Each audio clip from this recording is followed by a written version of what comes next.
বর্ধমান শহরের প্রাণকেন্দ্র Curzon gate চত্বরে হঠাৎই রাস্তার ওপর ছড়িয়ে থাকতে দেখা যায় ভাঙা কাচের টুকরো। ফলে যে কোনো সময় বড়সড় দুর্ঘটনার আশঙ্কা তৈরি হয়।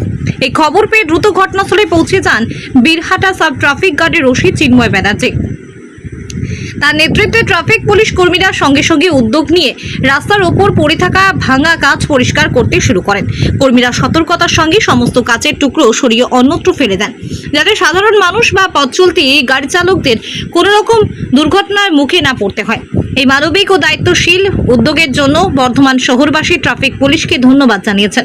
বিশেষ করে ওসি চিন্ময় ব্যানার্জি তৎপরতার নেতৃত্বে ভূয়সী প্রশংসা করলেন সকলেই।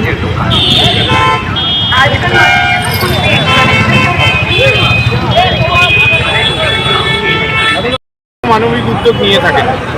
মাঝে মধ্যেই ওনাকে গরম পড়লে কখনো গ্লুকন্ডি, কখনো মানুষকে লাড্ডু, কখনো কাপড় দিতে আমরা দেখি, প্রায় দিনই দেখি এরকম মানবিক উদ্যোগ। ওনার কাছে আমরা সবসময় আশাবাদী থাকি এবং করে যান, এবং ওনাকে আমরা ধন্যবাদ জানাই বর্ধমানবাসী হিসাবে যে এরকম একটা আমরা ট্রাফিক ওসি পেয়েছি, যে শুধু ট্রাফিক কন্ট্রোল না, ট্রাফিক কন্ট্রোলের বাইরেও ওনার যে মানবিক উদ্যোগ থাকে সাধারণ মানুষদের জন্যে, কখনো মানে সবসময় উনি কোনো না কোনো নতুনত্ব কিছু আনেন এবং সাধারণ মানুষের পাশে থাকার চেষ্টা করেন। এরকম ট্রাফিক ওসিকে পেয়ে আমরা খুবই গর্বিত। এরকম মানুষ একটা সর্বোপরি উনি একটা মানুষ, এই মানবিকতার পরিচয় বারবার উনি দিচ্ছেন। আমরা ওনাকে ধন্যবাদ জানাই আমাদের হৃদয় অন্তঃস্থল থেকে। আমরা আশা করব আগামী দিনে উনি এইভাবেই সাধারণ মানুষদের কথা ভাববেন এবং সাধারণ মানুষের কথা ভেবে উনি আরও ভালো ভালো কাজের সাথে যুক্ত থাকবেন।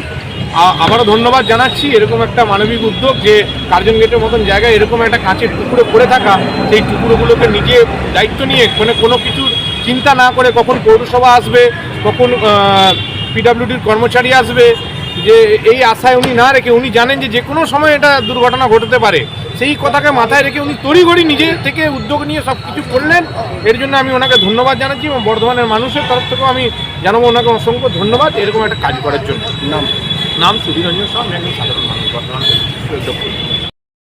ট্রাফিকের টিমকে নিয়ে আমরা এই যে কাজগুলোকে তুলে এর আগেও এক টোটোয় করে নিয়ে গিয়ে বাইরে ফেলে এসেছি। আবার এগুলো পড়েছিল কার্জন গেটে, ওই সাইডও পড়ছিল, সেগুলোকে পরিষ্কার করছি যাতে মানুষের কোনো অ্যাক্সিডেন্ট না হয় বা মানুষ যাতে সুস্থভাবে যাতায়াত করতে পারে। কার্জন গেট হচ্ছে প্রাণকেন্দ্র, নিত্যদিনের যাতায়াত মানুষের, সেখানে তো দুর্ঘটনা ঘটতে হবে, পা কেটে যেতে পারত। একদম যাতে বর্ধমানবাসীর কোনো দুর্ঘটনা না ঘটে তার জন্য এই উদ্যোগটা নিচ্ছি, এবং ভালোভাবে এই কাজগুলোকে আমরা ছড়িয়ে এইগুলোকে তুলে আমার টিমকে দিয়ে তুলিয়ে এটাকে আমি বাইরে এটাকে পরিষ্কার কার্জন গেট প্রাণকেন্দ্রটাকে পরিষ্কার করি। একবার ওরা সাহেবের বড় জন্য ওরা আছে যে মানুষের পাশে দাঁড়ানো এবং মানুষের হয়ে কাজ করে। কাজটা কি মানে ভেঙে গেছে না কেউ কেটে গেছে? রাত্রিবেলায় কোনো ঘটনা ঘটেছিল, সেটা আমরা আমাদের নজরে আসে, আমাদের অনেকে বললো সেটা আমরা পরিষ্কার করি।